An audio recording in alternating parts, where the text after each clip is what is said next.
Luka পিচ্ছিটা কই রে? আমার হাসান কই, আমার নানা ভাই কই?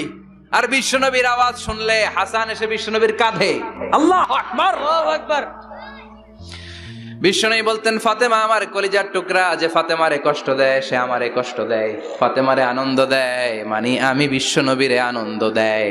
এই ফাতেমা সব সময় পর্দায় থাকতেন, দিনের বেলা বেরোতেন না, সারা দিনে টয়লেট করতেন একবার, সেটাও করতেন রাত্রে, যাতে দিনের বেলা কেউ তারে না দেখে। কি ব্যালেন্স লাইফ, কি ব্যালেন্স লাইফ! রাতে একবার টয়লেটে যাও মানে কি সারাদিন খাওয়া দাওয়া এরকম ব্যালেন্স করে করতেন।